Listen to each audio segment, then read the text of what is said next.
Nous sommes rendus à la vidéo 11, donc la leçon 11 du cours de Pas à Pas, qui se retrouve sur une même playlist sur ma chaîne vidéo pour apprendre le tricot un cours à la fois. C'est merveilleux, vous allez devenir pratiquement expert lorsque j'aurai terminé de mettre tout mon savoir en vidéo. Alors, on en a pour un petit bout, mais je vous assure que vous allez être vraiment content dans peu de temps. Parce que c'est une technique que j'ai développée il y a plusieurs années. J'ai eu beaucoup d'élèves à qui on l'a enseigné et qui ont eu une très belle réussite. Mais faut-il s'appliquer? Donc, c'est pas destiné à tout le monde de devenir très très bon parce que on n'en a pas toujours de besoin. Mais par contre, pour celles qui vont vouloir connaître comme il faut leur base, ben ils vont être très contents. Simplement après quelques vidéos, là, ça va être merveilleux parce que ces gens-là vont être capables déjà d'avoir une vraie base. Alors, ils vont pouvoir s'amuser comme ils veulent, mais en ayant les vrais mots aux bonnes places. Alors, nous, pour la vidéo 11, je vais vous apprendre le point de sable, ici. En passant, je vais vous montrer un petit article que je vends sur ma boutique en ligne qui est merveilleux. C'est une petite planche magnétique, ok, en métal, qu'on glisse simplement sous notre page, ok. Moi, j'aime mieux ça que les chevalets parce que je travaille beaucoup avec des revues. Donc, les revues, je suis juste obligé de faire une photocopie, puis c'est debout, j'aime pas ça. J'aime mieux une vision comme ça ici. Alors, après ça, j'ai tout plein de petits aimants que je peux disposer autour et que je pourrais même aussi suivre où je suis rendu et ça bougera pas. Alors, c'est quelque chose de super le fun que vous pourriez vous procurer. Si vous n'êtes pas du Québec ou de l'Ontario ou du Canada, mais vous pouvez vous le procurer sûrement à plein d'endroits. C'est tous des produits qui viennent, qui sont mondialement connus. D'accord? C'est parti, et c'est pas très dispendieux en passant. Alors, c'est parti pour le point de sable. Je vais me rapprocher un petit peu pour que vous voyez bien les écrits. Ok, le point de sable. Oh, ça brûle un petit peu, excusez. Le point de sable. C'est un point qui se fait avec un nombre de mailles pour la symétrie, ok, qui est d'un multiple de 2. Ok, ça va être simple, là. Ça prend juste 2 mailles pour la répétition. Mais pour la symétrie, on doit ajouter une maille, plus une. Ok. Ici, encore une fois, pour l'instant, on oublie la maille lisière à chaque extrémité. Donc, on n'ajoute pas 2 mailles. Ça va venir en temps et lieu. Pour l'instant, on en reste encore avec notre multiple et notre symétrie. Et d'ailleurs, c'est un point qui n'a pas vraiment besoin d'une maille lisière, là. À moins qu'on ferait un gros projet, mais vous n'êtes pas rendu là. Alors, ce point-là, c'est vraiment un point qu'on utilise beaucoup pour faire les foulards. Vraiment, et les couvertures, vraiment beaucoup. Un petit point très facile. Alors, lui, pour le premier rang, sur l'endroit du travail, je vais tricoter tout à l'endroit. Comme le point précédent, ça veut dire qu'on tricote tous les mailles à l'endroit. OK? Deuxième rang, on oublie la maille lisière. J'ai dit qu'on ne la faisait pas, on ne l'a pas calculée. Alors, on va faire une maille envers, une maille en droit. Vous avez remarqué, il y a une étoile. On rentre dans l'étoile. Le multiple est ici. Une maille en droit, une maille envers. Et on va répéter de l'étoile à l'étoile, donc d'ici à ici, jusqu'à ce que je n'ai plus assez de mailles pour faire mon multiple. Alors, maille en droit, une maille envers, maille en droit, maille envers, maille en droit, maille envers. D'accord? Ici, ça me dit de terminer par une maille lisière, mais moi, j'en ai pas. Donc, je vais terminer avec la dernière maille du multiple. Et vous allez voir, ça ressemble beaucoup au point précédent, mais ça a un autre petit look. Et d'ailleurs, la photo ici, là, qu'on nous montre du point, c'est sur l'envers du travail, c'est pas sur l'endroit du travail. Ça arrive des fois, là, des petites des revues, des cahiers, où ce qu'on n'a pas la bonne photo, donc celle-là, cassez-vous pas la tête, c'est pas le bon côté, ils ont mis l'inverse, l'envers du travail. Parce que le premier rang, qui est l'endroit du travail, ça nous dit tout à l'endroit. Ça vous allez voir que c'est pas le bon côté. Alors moi, j'ai un multiple de 2, je vais monter 12 mailles, je vais monter 13 mailles au total.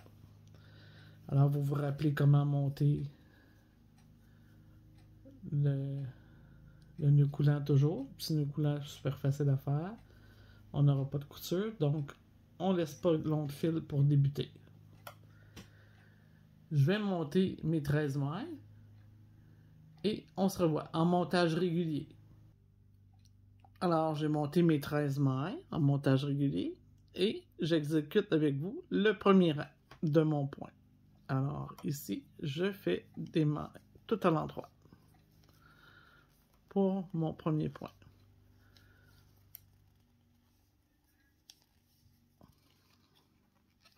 Un petit rappel, hein, comment placer votre main. Sûrement que vous avez tellement pratiqué que ça doit être déjà acquis là, maintenant. Si ça ne l'est pas, efforcez-vous parce que vous allez voir que de tenir de cette façon-là, c'est très facile et vous n'aurez pas aucun mal dans les poignets ou c'est beaucoup plus facile. Alors pour le deuxième rang, qui est le rang impair, sur l'envers du travail, on me disait de faire une maille lisière. Ensuite, on débute par une maille envers. Donc, je fais ma maille envers. Et tout de suite après, on me parle de mon multiple. Alors, mon multiple, on me dit une maille en droit, une maille envers. Alors, c'est parti. Je fais mon multiple jusqu'à temps que j'aie plus assez de mailles. Alors, une maille en droit, une maille envers, une maille en droit, une maille envers. C'est comme une petite chanson, hein? Une maille en droit, une maille envers.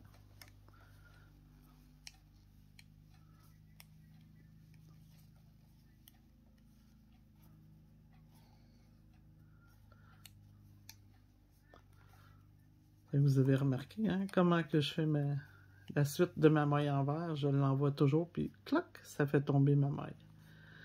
Alors moi, vu que j'ai pas de maille lisière, je termine par la dernière maille de mon multiple, qui est la maille envers. C'est parti. On me dit de toujours répéter ces deux rangs. Donc, le premier rang, tout à l'endroit. Je le refais. C'est pratiquement le même point que l'autre, mais avec une maille de moins dans le multiple. Alors, c'est comme ça, là. J'aurais pu varier aussi pour la côte. J'aurais pu... comme là, vous allez voir, il va y avoir seulement une maille en droit qui va faire la côte. Mais ça aurait pu être deux. Hein? Déjà, maintenant, là, vous allez être même capable de modifier vos points, si vous voulez. Parce que vous comprenez comment faire les multiples. Alors, je suis rendu au deuxième rang. Je l'ai débuté par la maille envers. Ensuite, je me suis mis à faire mes multiples, qui est une maille en droit, une maille envers. Et je poursuis en multiple jusqu'à la fin. Puisque je n'ai pas de maille lisière.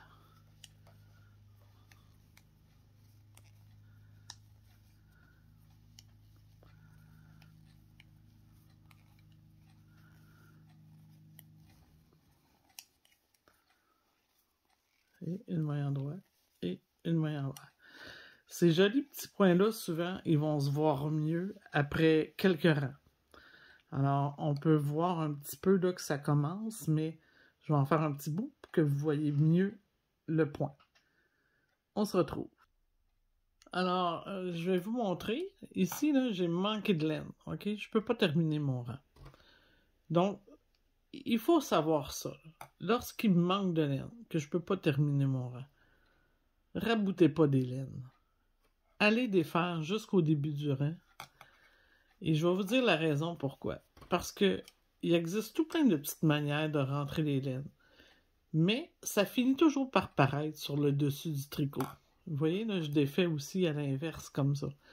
Quand on défait de ce côté-là, on rentre par devant pour que le côté droit de la maille soit à l'avant de l'aiguille gauche. Alors, je rentre dans ma maille, comme ça ici, et je la démaille. Toujours comme ça. Je viens attraper le côté gauche de ma maille qui est sous l'aiguille et je laisse tomber pour que le côté droit soit devant. Alors, c'est une chose qu'il faut savoir. Ça va être beaucoup plus facile d'aller cacher une laine en début de rang dans vos coutures que si vous essayez de camoufler dans votre tricot. Ça vaut la peine. On défait le rang, on repart notre laine et on continue. Et en passant, je reprends mon brin, mon nouveau brin, et je le laisse un petit peu traîner pour en avoir assez pour pouvoir faire mon ajustement par après. Alors, je vais juste le laisser comme ça ici. Là, je suis rendu à un rang sur l'endroit de travail, donc je vais juste aller poursuivre. Je le tiens avec ma main, hein, comme ça, et je poursuis. Alors, par la suite, je vais avoir simplement à aller rentrer dans mes coutures, mes brins. C'est aussi simple que ça. Mais, s'il vous plaît, essayez de ne pas changer dans votre tricot parce que ça paraît toujours. Toujours. Et même les petites techniques qu'on met par derrière, où la seule fois qu'on doit changer pendant le tricot, c'est quand on est en rond, quand on travaille en rond. Comme des bas, des mitaines, des tucs s'il n'y a pas de couture. Si vous travaillez en rond, à ce moment-là, bien, vous ne pouvez pas l'éviter. Il va y avoir une technique pour ça, que je vais vous montrer en temps et lieu. Comment ajuster vos laines pour les changements de laine lorsqu'on va faire une tuque ou des bas. OK? Il y a encore là, il y a tout plein de façons. Il y en a qui sont mieux que d'autres. Il y en a qui sont plus faciles que d'autres. On va démystifier ça tout au long de cet apprentissage. Donc, si je voulais rabattre ce beau point, hein, vous avez remarqué, hein, c'est vraiment un beau point. C'est un point là, super le fun à faire. Il est beaucoup moins plate que faire des côtes ordinaires. Puis, il est beau quand même sur les deux côtés. C'est ça, je vous disais, là, la photo sur la revue, c'était l'inverse. C'était celle-ci. C'était l'envers du travail. Hein? On le voit ici, là. Mais, l'endroit du travail est celui-ci. Puisque nous, on le sait, hein, notre petit fil est à gauche. C'est vraiment lui, l'endroit de travail. C'est vraiment beau. Alors, pour le fermer, pour le rabattre, je vais juste descendre mes mailles jusqu'au bout. Je vais rabattre sur l'endroit de travail. Alors, le rang que je m'apprête à faire sur l'endroit du travail est un rang, je vais reprendre mon petit bout là, c'est pas grave, est un rang tout à l'endroit. Alors, je vais rabattre mes mailles en tricotant tout à l'endroit. Et voilà, comme ça. C'est ce qui va terminer mon échantillon ou mon travail de la bonne façon parce que mon point va avoir été terminé jusqu'au bout.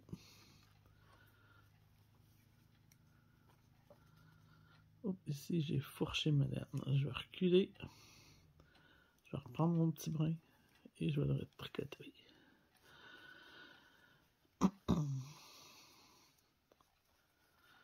Alors, un autre point de plus dans votre coffre d'outils. En passant, si jamais vous voulez vous faire un cadeau, là, ben, c'est le fun, ça, d'avoir une revue qui explique des points. C'est comme ces reliures-là, là, parce que je peux pas la nommer, là, mais c'est vraiment le fun. On se les procure n'importe où, là, ça peut être sur le web ou dans des grands magasins ou dans des petites boutiques de laine. C'est des revues qui expliquent les points. Normalement, là, il y a beaucoup de points tout au long de la revue. Là, vous allez avoir plein de points. J'ai même remarqué que maintenant, là, il y en a que vous pouvez télécharger. Des revues comme ça à télécharger si vous voulez les garder dans votre ordinateur. Et que promenez-vous sur le web, là, puis vous allez finir par en trouver une, c'est certain. Alors, deux choses à retenir aujourd'hui, qui est super le fun, c'est la petite plaque aimantée que vous pouvez la trouver déjà sur ma boutique en ligne. Puis le livre, ben ça, sont tous bons. C'est n'importe quel vous allez prendre, c'est le fun, c'est bien expliqué, puis on a juste à suivre la recette du point. Alors, amusez-vous, et ça va continuer dans la prochaine vidéo. On lève encore d'une coche tout notre apprentissage. Donc, si vous voulez recevoir ma prochaine vidéo et être sûr de l'avoir, abonnez-vous pour recevoir votre notification comme quoi la vidéo est en ligne. Merci et bon tricot!